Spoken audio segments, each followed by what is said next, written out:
জনাব মুহাম্মদ রাসূলুল্লাহ সাল্লাল্লাহু আলাইহি ওয়াসাল্লাম এর ভালো দিক সম্পর্কে নাস্তিকরা আলোচনা করবে না।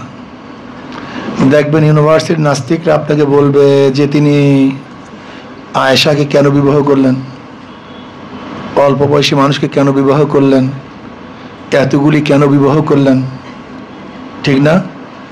তিনি কেন যুদ্ধ করলেন? অথচ নবী আলাইহিসসালাতু ওয়াসসালাম আম্মাজান আয়েশাকে বিবাহ করেছেন। বলেন তো, আম্মাজান আয়েশার বাবাকে আবু বকর রাদিয়াল্লাহু। আচ্ছা, তার তরফ থেকে কোনো অভিযোগ আজ পর্যন্ত শুনছেন যে বেঈমানরা এটা উপস্থাপন করছে, তার বাবা এই অভিযোগ দিয়েছে যে অল্প বয়সী মেয়েটাকে বিবাহ করছে, তার বাবা অসন্তুষ্ট বিধায় এই অভিযোগ তুলছে, এরকম ইতিহাস কেউ পেয়েছেন নাকি? আচ্ছা, তার মার তরফ থেকে, আচ্ছা আয়েশার তরফ থেকে, তার মানে যারা অভিযোগ দেওয়ার কথা তারা কি অভিযোগ দেয় না, বরং সবাই খুশি সন্তুষ্ট। তা তুমি খুশি না হওয়ার কারণটা কি? এর কারণটা কি বলো তো? আসলে নবীকে আম্মাজান আয়েশাকে বিবাহ কেন হয়েছে, নবী আলাইহিস সালাম বিবাহের কারণটা কি, এই বিষয়ে আপনারা অনেকেই তো জানেন না। নবী আলাইহিস সালাম প্রত্যেকটা বিবাহের ভিন্ন ভিন্ন কারণ ছিল।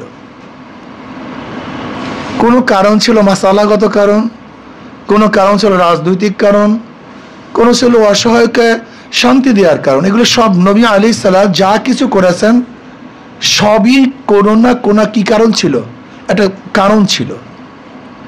যেমন ধরে নেন, উম্মে হাবিবা রাদিয়াল্লাহু আনহাকে কেন বিবাহ করেছিলেন? উম্মে হাবিবা রাদিয়াল্লাহু কে? তার স্বামীকে, তার বাবাকে। উম্মে হাবিবা রাদিয়াল্লাহু আনহার বাবা হলো আবু সুফিয়ান। আপনারা সবাই জানেন, আবু জাহেলের মারার পরে, আবু জাহাল দুনিয়ার থেকে বিদায় হওয়ার পরে প্রত্যেকটা মুসলমানদের বিরুদ্ধে যুদ্ধের নেতৃত্ব প্রদান করেছে আবু সুফিয়ান। উহুদের ময়দান নেতৃত্ব দিয়েছে আবু সুফিয়ান, খন্দকের ময়দান নেতৃত্ব দিয়েছে আবু সুফিয়ান, হুদায়বিয়ার সন্ধির সময় নেতৃত্ব দিয়েছে আবু সুফিয়ান। অর্থাৎ আবু জাহালের পরে প্রত্যেকটা যুদ্ধের, ইসলামের বিরুদ্ধে প্রত্যেকটা যুদ্ধের নেতৃত্ব দিয়েছিল আবু সুফিয়ান। সে সম্ভ্রান্ত পরিবারের লোক, আরবের লিডার। নবী আলাইহিস সালামের সাথে যুদ্ধ চলতেছিল।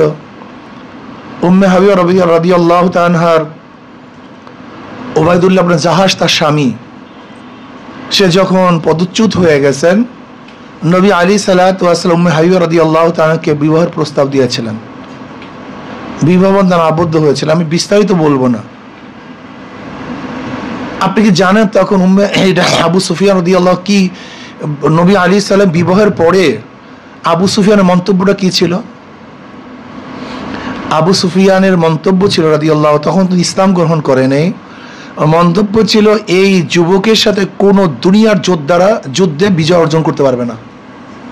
বিবাহ করছে তার মেয়ে, শত্রুর কাছে বিবাহ হয়েছে, অথচ বলছে কোন গোটা দুনিয়ার কোন যোদ্ধা এর বিরুদ্ধে যুদ্ধে বিজয় লাভ করতে পারবে না। তার মানে রাজনৈতিক বিবাহ ছিল। আবু সুফিয়ান তার শত্রু, এখন তার শ্বশুর। আলটিমেটলি জামাইয়ের বিরুদ্ধে যুদ্ধ করাটা অস্বাভাবিক। একটা বিশাল ব্যাপার স্যাপার এক বিবাহের মাধ্যমে সমাধান করে ফেলছে। আম্মাজান আয়েশাকে এই বিবাহের প্রস্তাব কে দিছে? খোদ আল্লাহ পাক নিজে। বুখারীর মধ্যে রওয়ায়াত আছে, নবী আলাইহিস সালাতু স্বপ্নে দেখছেন জিবরাইল আসছে, এক রেশমি রুমাল পেঁচানো, বলে খুলেন। আপনি খুলছে, দেখেছেন আম্মাজান আয়েশার ছবি। তিনি কিছুই বললেন না। দ্বিতীয় রাত্রে আসছে, দেখেছেন আম্মাজান আয়েশার ছবি। কইলে তো আপনার স্ত্রী। কইলে ইনকানা মিনাল্লাহি ইউমজিহি, যদি আল্লাহ পাক ফয়সালা করেন আয়েশা ছোট আর এটা প্রস্তাব আল্লাহর তরফ থেকে, আল্লাহ যদি ফয়সালা করেন। ওইদিকে আবু বকর সিদ্দিক রাদিয়াল্লাহু তাআলা চিন্তা করতেছেন যে নবী আলাইহিস সালামের স্ত্রী নাই খাজুল কুবরা রাদিয়াল্লাহু আনহা, তাকে বিবাহ করার দরকার। আমার মেয়ে আছে, প্রস্তাব দিতে ভয় পাচ্ছে। এরা আবু বকর রাদিয়াল্লাহু নিজে। যাই হোক, ঘটনা অনেক লম্বা, কিন্তু আম্মাজানকে কেন বিবাহ বন্ধনে খোদ আল্লাহ পাক আবদ্ধ করালেন, মূল প্রশ্ন এখানে। মূল প্রশ্ন, আচ্ছা বলুন তো, আমাদের দুইটা পার্ট, পুরুষ এবং মহিলা। পুরুষেরও মাসালা আছে, মহিলাদেরও। জোরে বলেন। আচ্ছা, মাসালাটা ছোটরও কিছু মাসালা আছে, বড়দেরও কিছু আচ্ছা বলেন তো, আম্মাজান আয়েশা যে ছোট অবস্থায় বিবাহ বন্ধনে আবদ্ধ না হন, তাই ছোটদের মাসালা তিনি বয়ান করবেন কিভাবে? মাসালা তো একেবারে সহজ। তিনি যদি ছোটবেলায় বিবাহ বন্ধনে আবদ্ধ না হন, তাই মাসালা পেশ করবেন কিভাবে, বাস্তবতা স্বীকার করবেন কিভাবে? বেশ ভালো কথা, আম্মাজান আয়েশার সাথে তৎকালীন সময়ে নবী আলাইহিসসালাতু ওয়াস জুফাফের রাত্র হয়েছে যখন তিনি যোগ্যতা অর্জন করেছেন। তাই প্রথম থেকে শেষ পর্যন্ত একটা মেয়ে কিভাবে গঠন হবে, কিভাবে ব্যবহার করবে, যদি তিনি সেই ব্যবহারে অভিজ্ঞতা না হন, তাই মহিলাদেরকে মাসালা বয়ান করবেন কিভাবে? এই জন্য নবী আলাইহিস কি বলছেন, নিসফুদ্দিন আয়েশার থেকে শিখো, আয়েশার থেকে অর্ধেক দেড় শেখো। নবী আলাইহিসসালাতু যখন দুনিয়া থেকে বিদায় করেন তখন তার বয়স 18, আম্মাজানের বয়স কত? আচ্ছা বলেন তো, তিনি তো জ্ঞানের বিশাল ভান্ডার, অন্য রওয়ায়াতের মধ্যে আছে সুলুসুদ্দিন তার থেকে শিখো, দিনের 3 ভাগের 1 ভাগ তার থেকে শিখো। আচ্ছা বলো তো, এত বড় জ্ঞানী, গোটা মুহাদ্দিসের যিনি উস্তাদ, সমস্ত মুহাদ্দিস তাকে উস্তাদ নেমে কেউ মুহাদ্দিস হতে পারে না, কথা ঠিক না? এমন কোন গোটা দুনিয়ার মুহাদ্দিস নাই যে আম্মাজান আয়েশাকে ওস্তাদ বানে নাই অথচ মুহাদ্দিস হিসেবে পাবেন দুনিয়াতে? আচ্ছা আম্মাজানকে কোনোদিন অভিযোগ তুলছে নবী আমার বিরুদ্ধে এই কথা বলছে, সেই কথা বলছে? অথচ যেই ব্যক্তি নিয়ে আমরা সমালোচনা করি, নবী আলাইহিসসালাতু ওয়াস সালাম তার কোলে বসে দুনিয়া থেকে বিদায় হয়ে গেছেন, তার কোলে ছিলেন তিনি। তার আপত্তি নেই, তার বাবার আপত্তি নেই, তার মায়ের আপত্তি নেই, তোমার আপত্তির কারণটা কি? আসলে ডাল মে কুছ কালা হয়, এটা আপত্তি ভিন্ন কারণ, অন্য কোনো কারণে না। আপত্তি তো আমি তুলবো, তার পরিবার তুলবো, খোদ নিজে তুলবেন তিনি। তিনি আপত্তি তুললেন না, তুমি তুললা কেন? আপনি কি জানেন শেখ সাহেবের মায়ের বয়স কত? আপনি কি জানেন শেখ হাসিনার মায়ের বয়স কত? শেখ সাহেব কত বছর বিবাহ করেছেন? যাই হোক, আমি এই কথা বলতে চাই না। নবী আলাইহিসসালাতু ওয়াস সালাম কেন যুদ্ধ করেছেন? নবী আলাইহিসসালাতু ওয়াস সালাম তো যুদ্ধ তিনি শুরু করেন না। টেররিস্ট কি, টেররিজমটা কি, সন্ত্রাসবাদটা কি? সন্ত্রাসবাদ কাকে বলা হয় দেখেন,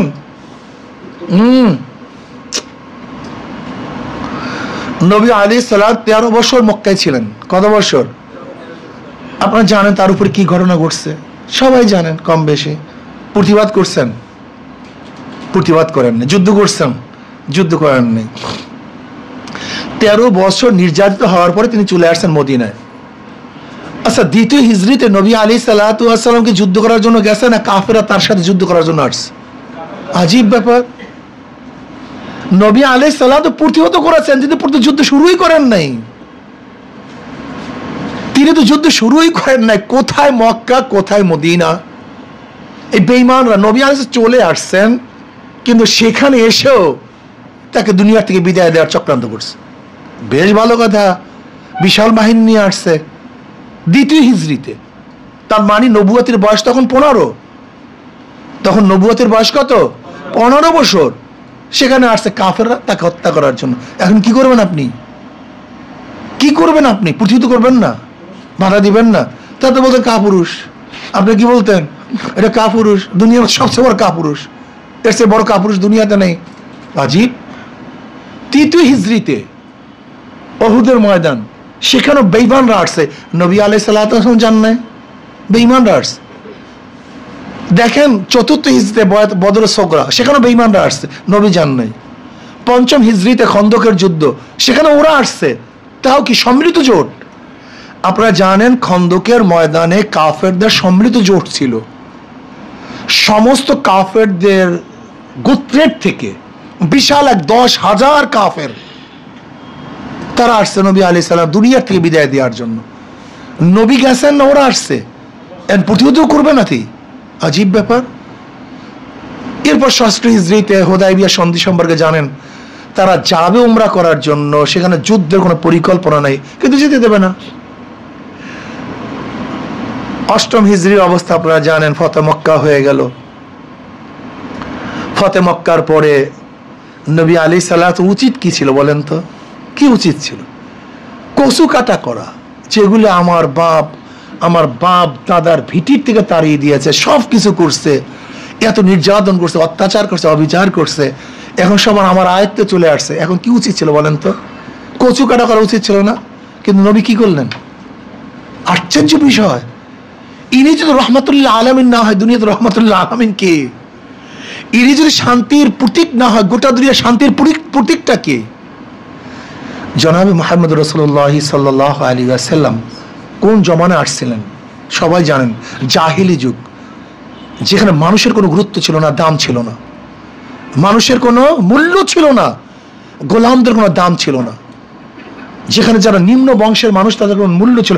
এখনো দেখেন হিন্দুদের মধ্যে এরকম আছে যে যারা দলিত বংশের তাদেরকে উঁচু বংশের মানুষের প্লেটে দস্তারখানে খানা খাওয়ানো সম্পূর্ণ অবৈধ। আপনি কি জানেন হিন্দু ধর্ম এরকম আছে যে দলিত বংশের কেউ শিক্ষা অর্জন করতে পারবে না, এটা সম্পূর্ণ গুনার কাজ, তাদের ধরবে। এই যে আম্বেদকর, সে দলিত বংশের লোক ছিল, যে বাবাজি আম্বেদকর যাকে বলা হয়, যে ভারতের সংবিধান রচনা করছে, ইনি তো দলিত বংশের, এনার পড়াশোনা সম্পূর্ণ নাজায়েজ ছিল তাদের ধর্মে। এই ব্যক্তি তো আল্লাহ মেধা দান করছে, জমিদারের সন্তান, সে তো পড়াশোনা করে, ব্রাহ্মণের সন্তান, সে পারে না, কিন্তু বাহিরে বসে সব মুখস্থ হয়ে যায়। এই ঘটনা আপনারা সবাই জানেন। কিন্তু নবী আলাইহিস সালাম কি করেছেন বলেন তো? তিনি বলছেন সমস্ত মানুষ সমান, সবার অধিকার সমান। বেলালে হাবশির মতো গোলাম, যার কোনো দাম ছিল না, তাকে কেমন মর্যাদা দান করছেন নবী আলাইহিস সালাত। মেরাজ দেখেন, একজন গোলামের কথা বলছি, কিন্তু হাবশার লোক, কালো। এই যে কালো ধালা আজকে আমেরিকার যারা মানবতার ঠিকাদারি নিছে, যারা মানবতার ঠিকাদারি নিছে, তাদের মধ্যে এখনো কালো দলর হাজারো মারামারি চলতেছে প্রতিদিন। শ্বেতাঙ্গ কৃষ্ণাঙ্গ নিয়ে প্রতিদিন মারামারি। অথচ নবী আলাইহিস সালাম কালো কুচ্ছিত বেলাল হাবশির মর্যাদা কেমন দিছেন যে নবী আলাইহিস সালাম আরশে যখন গেলেন, জুতার আওয়াজ পান, কলে কার জুতার আওয়াজ? কলে বেলাল হাবশির পায়ের আওয়াজ। একজন গোলাম। কিয়ামতের ময়দানে সমস্ত মানুষ উঠবে পায়ে হাঁটিয়া, আর বেলাল হাবশি তার মর্যাদার কারণে উঠবে উটের পিঠে চড়িয়া। কিয়ামতের ময়দানে নবী আলাইহিস সালাতু ওয়াস যে উটের পিঠে থাকবেন, তার লাগামটা থাকবে বেলাল হাবশির হাতের মধ্যে। অথচ গোলাম, মর্যাদা কোন পর্যন্ত পৌঁছাচ্ছেন আপনি দেখেছেন? হ্যাঁ, ইসলাম পারছে, অন্য কেউ না। ইসলামের মধ্যে কে গোলাম, কে মালিক, কে ধনী, কে গরিব, কে বংশীয়, কে নন বংশীয়, সব সমান। এটা ইসলাম, এটা ইসলামই পারে একমাত্র।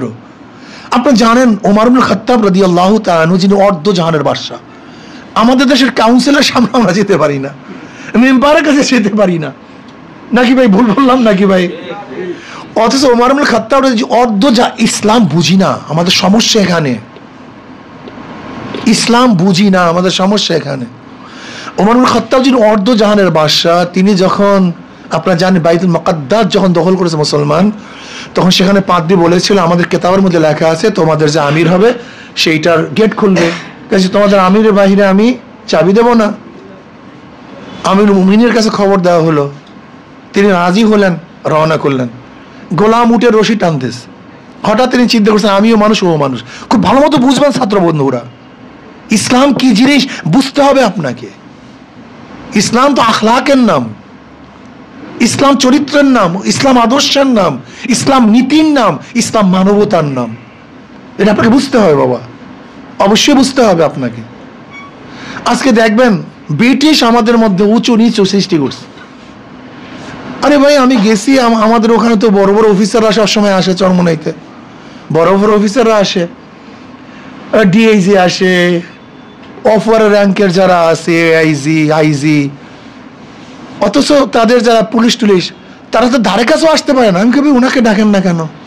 আপনাদের খানা দিছি, পুলিশরা দাঁড়ানো আছে তাদের এখন। আমি করি না, এটা হবে না, আগে তাদেরকে নিয়ে আসেন, এক কথাস্থানে বসি, একই সাথে খাই, সমস্যা কি? ভেদাভেদ সৃষ্টি করে ফেলছি, মারাত্মক। উঁচা নিচু অফিসার যে থাকে মনে হয় সে একটা ছোটখাটো জানোয়ার হয়ে যায়, হিংস্র প্রাণী হয়ে যায়। আপনারা যে জানেন যারা বর্তমান অফিসারগুলি আছে, এরা মনে হয় যেন, আমি জানি না এরা, এদের চরিত্র কি, এদের অভ্যাস কি, কোনো মানুষকে মানুষই তো মনে করে না। আর ভাই মানুষকে মানুষ মনে করবই বা কিভাবে? আমাদের লিডাররা তো বিড়ালের সাথে ছবি তুলতে আনন্দিত হয়, কিন্তু সে কি পারবে একজন নাপিতের সাথে ছবি তুলতে? বলেন তো আমাকে, বলেন। হ্যাঁ পারবে? আমাদের লিডাররা তো কুকুরের সাথে ছবি তুলতে আনন্দিত হয়, সে কি পারবে একটা চামারের সাথে ছবি তুলতে? কারণটা কি? অথচ আশরাফুল এই মানুষ আশরাফুল মাখলুকাত, সবচেয়ে দামি। কুকুরের সাথে আমি ছবি তুলতে পারি, বিড়ালের সাথে ছবি তুলতে পারি, কিন্তু আশরাফুল মাখলুকাত একটা মেতরের সাথে আমি পারবো ছবি তুলতে? কাঁধে হাত দিয়ে লজ্জা লাগে। তার মানে কুকুরের চেয়েও কি আমার ওই আশরাফুল মাখলুকাতটা কি নিচু হয়ে গেছে, অদম হয়ে গেছে? সিস্টেম করছি, সিস্টেম। এইটা আধুনিকতা। আমি বলি আধুনিকতার শেষ সীমায় কি? কুত্তার গোলাম হওয়া। কি হওয়া? আধুনিকতার শেষ সীমায় দেখো না, কুত্তা নিয়ে হাঁটবে। এই আধুনিক, অনেক আধুনিক, সে স্মার্ট। তার মানে কুকুর নিয়ে হাঁটতেছে। আর কুকুর যখন রাস্তার মধ্যে পায়খানা করে, সেটা নিজে পলিথিন দিয়ে সাফ করতে হয়। আপনারা জানেন বিদেশে কোনো জায়গায় পায়খানা করতে পারে না, যে যেখানে পায়খানা করবে কুকুর বিড়াল তাকেই সাফ করতে হবে, সেখানে বেতন নেই। এর জন্য দেখবেন প্রত্যেকটাই যারা আধুনিক তাদের পকেটের মধ্যে পলিথিন থাকে, যখন কুকুর পায়খানা করে নিজেকে সাফ করতে হয় মিয়া, এটা বাস্তবতা। তার মানে আধুনিকতা হলো মানুষের মল সাফ করার যোগ্যতার মধ্যে নাই, কুকুরের মল সাফ করার মতো যোগ্যতা আল্লাহ পাক দিয়ে দেয়। যা কপাল পোড়া, ভালো মতো দিয়ে দিস। তোর আধুনিকতার অবস্থা, আধুনিকতার অবস্থা হলো কুকুরের মল সাফ করা আর হলো উলঙ্গ হওয়া। যে মেয়েটা যত উলঙ্গ সে অনেক স্মার্ট। কি বলেন না কেন? অথচ বোরখা পড়তে আগেকার জমানার সবচেয়ে সম্ভ্রান্ত পরিবারেরা। বোরখা শুধু মুসলমানদের কিন্তু ইজ্জাত আবরুর জন্য নয়, যারা সম্ভ্রান্ত পরিবারের তারা কিন্তু বোরখা পড়তো। আপনারা জানেন কিনা আমি জানি না, সম্ভ্রান্ত পরিবারের মেয়েরা যখন নামতো আবৃত্তি করে তারা নামতো, আর যারা নিম্ন শ্রেণী ছিল তারা উলঙ্গ অবস্থায় রাস্তায় নামতো। এখন অবস্থা হচ্ছে উল্টা। কি কথাটা বুঝাতে পারি? মানে দুনিয়াটাই উলটপালট হয়ে যাইতেছে। তো ওমর ইবনে খাত্তাব রাদিয়াল্লাহু তাআলা আনহু যখন যাইতেছিলেন, চিন্তা করছে ওটা তো মানুষ, আমিও তো মানুষ, তো ও একা কষ্ট করবে। একটা নমুনা গোটা দুনিয়ার মধ্যে দেখান আমাকে, দ্বিতীয় নমুনার দরকার নেই। ইসলাম কি জিনিস? ইসলাম তো বুঝি না আমরা, ইসলাম বুঝি না। ওমর ইবনে খাত্তাব রাদিয়াল্লাহু, তুমি ওঠো, আমি রশি টানি। এখন গোলাম উপরে, মালিক নিচে, পারবো আমরা? হ্যাঁ, আল্লাহ কি কৃষ্ণা। পালা বদল করতে করতে করতে করতে যখন বাইতুল মুকাদ্দাস ঢুকবে তখন ওমর ইবনে খাত্তাবের পালা রাদিয়াল্লাহু তাআলা। আপনাকে কি করতাম বলেন? একটু চিন্তা করেন তো, এখন তো কি করতাম, কি করতাম, কি করতাম বলেন? হ্যাঁ, অথচ ওমর ইবনে খাত্তাব বলছেন না, আমার পালা, আমাকে কাজ করতে হবে। তিনি টানতেছেন গোলাম উপরে। খ্রিস্টানরা আসছে, পাদ্রীরা রিসিপশন করার জন্য। এখন যে ব্যক্তি উপরে সেই তো বাদশা, আমির, তাকে রিসিপশন করবে। এখন ওখানের গভর্নর বলতেছে তোমরা যাকে রিসিপশন করতেছো সেটা তো গোলাম, আর যে রশি টানতেছে সেটা আমাদের আমির। এটাই বাস্তবতা, এটি ইসলাম। ইসলাম এইটা পারে। নবী আলাইহিসসালাতু ওয়াস সালাম যখন বসা থাকতেন সাহাবাদের মধ্যে, যারা আমার নবীকে চিনেন না তারা বুঝতেই পারতো না কোনটা সাহাবী আর কে নবী। এই সাম্য, ওরা সাম্যতার বয়ান দেয়, ওদের সাম্যতা নেই। ওরা মানবতার বয়ান দেয়, ওদের মানবতা নেই। এই মানবতা ঠানবতা সবল ইসলামকে দমন করার, আর কিচ্ছু না। সেখানে হত্যা করছে কিভাবে? যাই হোক, আমি আমার বাবাদেরকে বলবো, বন্ধু দেখো, পরিবেশ সবচেয়ে দামি, পরিবেশ সবচেয়ে দামি। পরিবেশের কারণেই মানুষ ভালো হয়, পরিবেশের মানুষ খারাপ হয়। বিশ্বাস করে আমি শিক্ষা দীক্ষাকে কোনো ব্যাপারই মনে করি না। শিক্ষা মানুষকে পরিবর্তন করতে পারে না। শিক্ষায় মানুষের আদর্শ চরিত্র পরিবর্তন করতে পারে না। বিশ্বাস হয় না? তোমাদের খারাপ লাগছে না? সহবাত মানুষের পরিবর্তন করতে পারে। সহবাত শিক্ষায় যদি পরিবর্তন করতে পারতো, তোমরা দেখেছো হেডলাইনে আসছে সমস্ত শিক্ষিত চোর না, কিন্তু যারা চুরি করে সব শিক্ষিত। আমার লাইন না, কিন্তু এটা বাংলাদেশের পত্রিকার হেডলাইন বলছে সমস্ত শিক্ষিতই চোর না, কিন্তু যারা চুরি করে সব শিক্ষিত, 100% শিক্ষিত। আচ্ছা বলো তো, তোমরা তো সবাই শিক্ষিত ছেলে পান, এই যে 28 লক্ষ কোটি টাকা বিদেশে পাচার করছে রিক্সাওয়ালারা, ঠেলাওয়ালারা, শ্রমিকরা, একজনও মূর্খ না, সব বড় বড়, সব বিশাল বিশাল শিক্ষিত। এই যে দেখো রাস্তার হাজার হাজার কোটি কোটি টাকা কারা মারিং করে, আজকে চিকিৎসা খাতের টাকাগুলি কারা নষ্ট করে, বরাদ্দকৃত টাকাগুলি কারা খেয়ে ফেলে, সব শিক্ষিত। আজকে দেখো ওই বেচারা পকেট মার কত রিস্ক নিয়ে তোমার আমার পকেটে হাত দেয়, কয় টাকা পায় বলো তো? অনেক সময় টাকা তো ফাঁকাও যায়। এরপরে বেচারার জীবনের রিস্ক, যদি ধরা পড়ি গণপিটুনিতে শেষ, পাইছি বেচারা কয় টাকা? আর যারা কলমের খোসা দিয়া কোটি কোটি টাকা চুরি করে, এদেরকে আমরা সবাই শ্রদ্ধা করে সম্মান করি। যে বেচারা এত রিস্ক নিয়ে মাত্র 500 টাকা পাইছে, এই বেচারার ঘৃণা করি। আর যে কলমের খোসা দিয়ে 1000 কোটি টাকা মেরে ফেলছে, দেশটাকে ধ্বংস করে ফেলছে, দেশটাকে বিক্রি করে ফেলছে, হাজার মানুষের রেজেকের উপরে হাত দিয়েছে, ওটা রেজেকের উপরে একজনের হাত দিছে। পকেট মার কজন রেজেকের উপরে হাত দিছে? আর এই কলমওয়ালারা এই কোটি কোটি মানুষের রেজেকের উপরে হাত দিছে। এদেরকে সম্মান করে দেখবো ওরা কথা বলছে, মনে হয় আল্লাহকে অত জফনেরা ভাই, sir sir sir sir sir. সিস্টেমটাই এরকম করে ফেলছে বুর্জুয়া, মানে সিস্টেমটাই বুর্জুয়া, সিস্টেমটাই বুর্জুয়া সিস্টেম। মানে মিজাল খোদা একজন, ওর বাইরে কেউ কিছু নেই, দেশটাকে ধ্বংস করে ফেলছে। অথচ আমাদের গরিবদের টাকা, আমাদের ঋষি কামার মজদুর চামারদের টাকা, আমাদের খাজনা, আমাদের ট্যাক্স। একজন ভিক্ষুক প্রতিদিন কত টাকা ট্যাক্স দেয় বলতে পারো? একজন ভিক্ষুক ও যে চাল কেনে তার মধ্যে ট্যাক্স আছে। ও যে ভিক্ষার ঝুলিটা বানাইছে যে কাপড় দিয়ে, সেই কাপড়টার মধ্যে ট্যাক্স ভ্যাটাস নাকি? ভুল বললাম? হ্যাঁ, ও যে রৌদ্রের মধ্যে খয়রাত করে যে ছাতি মাথায় দিয়া, সেইটার মধ্যে ট্যাক্স আছে। ও যে জুতা জোড়া কিনছে তার মধ্যে ট্যাক্স আছে। ওই ভিক্ষুকটা যে কাপড়টা পরছে, লঙ্গি পরছে, তার মধ্যে ট্যাক্স আছে। ও যে পানি খাইতেছে তার মধ্যে ট্যাক্স আছে। ও যে রাস্তা দিয়ে হাঁটতেছে তার মধ্যেও ট্যাক্স আছে। এই ভিক্ষুকদের টাকা, গরিবদের টাকা মারিং করতেছে কারা, ধ্বংস করতেছে কারা? তোমরা সবাই জানো। একটা উদাহরণ দিলে বুঝতে পারবা ইসলাম কি জিনিস। তোমাদের খারাপ লাগতেছে মনে হয় নাকি? আবু বকর রাদিয়াল্লাহু তাআলা কে ছিলেন তোমরা বলো তো? তিনি খলিফা ছিলেন না? নবী আলাইহিস সালাতু প্রথম, তারপরে প্রথম খলিফা কে ছিলেন? আবু বকর। সবাই জানো। তিনি খলিফা হওয়ার পরে কাপড়ের গাঁটটি এরকম কাঁধে নিয়ে বাজার রওনা করছে। কাপড়ের গাঁটটি কাঁধের মধ্যে। ওমর ইবনে খাত্তাব রাদিয়াল্লাহু বললেন, ভাই আবু বকর কোথায় যান? কলে বাজারে যাই। কলে কাঁধের মধ্যে কি? কলে কাপড়ের গাঁটটি। কলে কি করবেন? কলে বিক্রি করার জন্য যাই, ব্যবসা করার জন্য যাই। কলে গোটা উম্মতের বোঝা আপনার কাঁধের উপরে, আর আপনি কাপড়ের গাঁটটি নিয়ে বাজারে যান। কলে খাবো কি? পেট চালাবো কিভাবে? পরিবার চলবে কিভাবে? খুব ভালো মতো শুনবা। দুই একটা ঘটনা মনে রাখলে গোটা দুনিয়ার জীবনের রোগ পরিবর্তন হয়ে যাবে, রাস্তা পরিবর্তন হয়ে যাবে। দুই একটা ঘটনা যদি মাথার মধ্যে বসে, জীবনের মোড় পরিবর্তন হয়ে যাবে। বলে ভাই খাবো কি? আজকে রাজনীতি খাওয়া, রাজনীতি পেট, রাজনীতি ব্যবসা। রাজনীতি কি ব্যবসার জন্য না খেদমতের জন্য? বলে এতদিন খায় নাই তো এর জন্য সুযোগ দিয়েছি খাওয়ার জন্য। ওরা 23 বছর খায় না, 21 বছর খায় না, 17 বছর খায় না, 16 বছর খায় নাই। ওই আওয়ামী লীগ ক্ষমতার আসার পরে শুনছিলাম যে 21 বছর খায় নাই, এখন শুনে যে 17 বছর খায় নাই। এটা কি খাওয়ার জায়গা না খেদমতের জায়গা? আশ্চর্য বিষয়।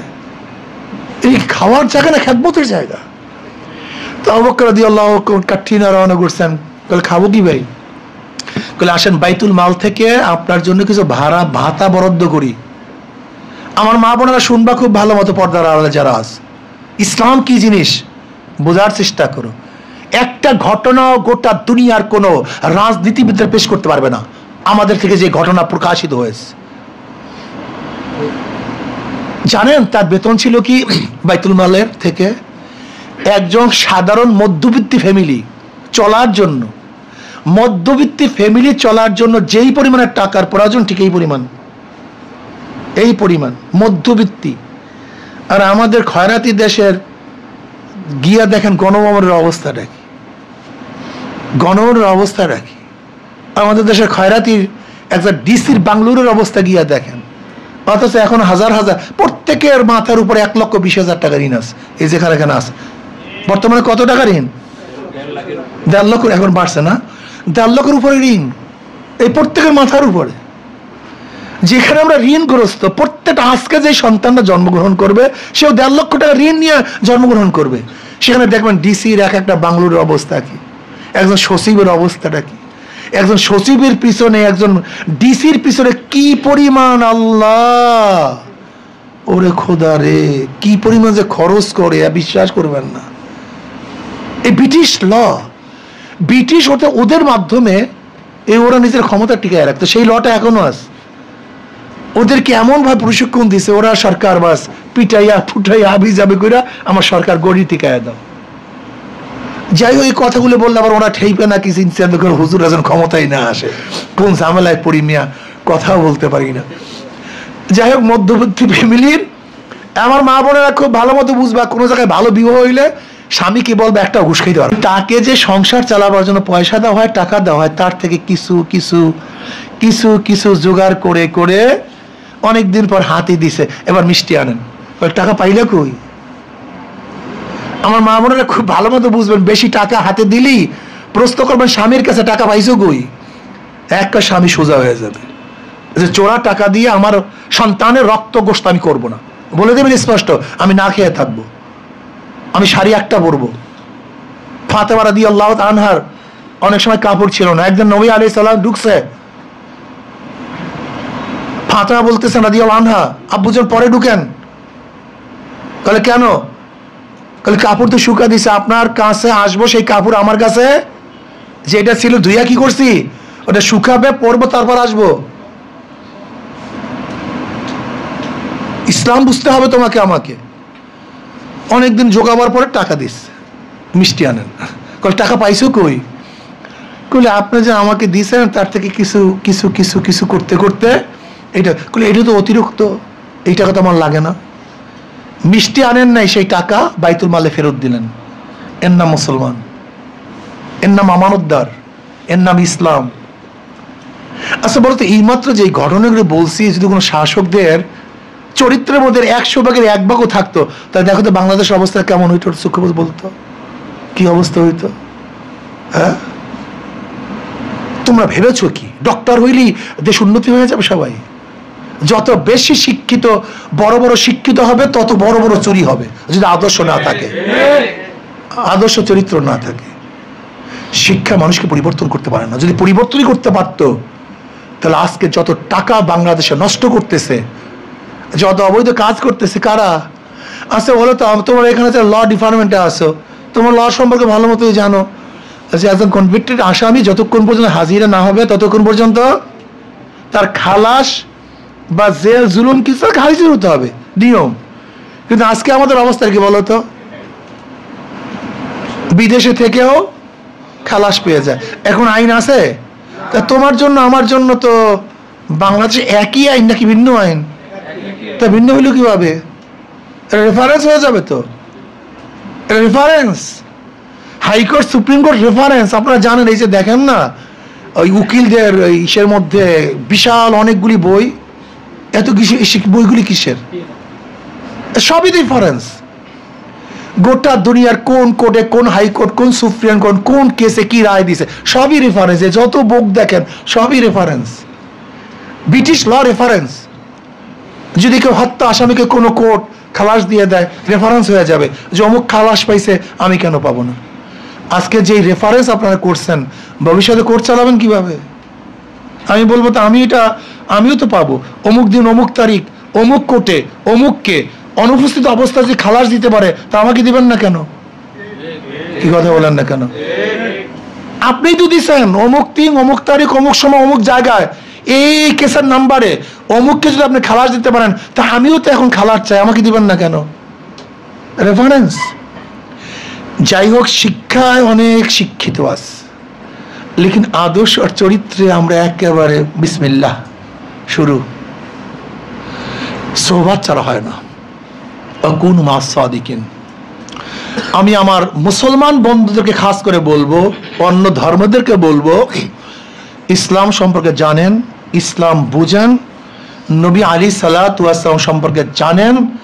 আর একটা কথা বলি, আমি শেষ করব, এই দুনিয়া আমাদের শেষ না, কিন্তু এই দুনিয়ায় এরপর একটা জিন্দেগি আছে, এইটাই শেষ না। এই দুনিয়া নিয়ে শুধু চিন্তা করতে পারতো নাস্তিক। একজন নাস্তিকের ওঠা বয়সা সব কিছু দুনিয়া দুনিয়া দুনিয়া। আর একজন আস্তিক যে আল্লাহকে মানে, তার শুধু দুনিয়া নিয়ে টেনশন চিন্তা করার কোনো সুযোগ নাই। রব্বানা আতিনা ফিদ দুনিয়া হাসানাতাও ওয়া ফিল আখিরাতি হাসানাতাও ওয়া কিনা আযাবান নার। কাজে আল্লাহ আমাকে এবং আমাদের সবাইকে নবী আলাইহিস সালাতু ওয়াস সালামের পুরো আদর্শে চলার তৌফিক দান করুক। আর একটা কথা বলে শেষ করব, একজন ভালো ছাত্র সে পরীক্ষার সময়, একজন ভালো ছাত্র সে পরীক্ষার সময় কিন্তু আধা মার্কসও ছাড়ে না, নাকি ভাই? নাকি শুধু বোর্ড প্রশ্নগুলির জবাব দেয় না, আধা মার্কস ছেড়ে দেয়? একজন ভালো ছাত্র আধা মার্কসও ছাড়ে না। ঠিক তদ্রুপ যে আখিরাতে কামিয়াব হতে চায়, সে ফরজ, ওয়াজিব, মুস্তাহাব, সুন্নাত পর্যন্ত ছাড়ে না। এই যে আল্লাহ আমাকে এবং আমাদের সবাইকে নবী আলাইহিস সালাতু ওয়াস সালামের 23 বছরের জিন্দেগির পরিপূর্ণ আমল করার তৌফিক দান করুক।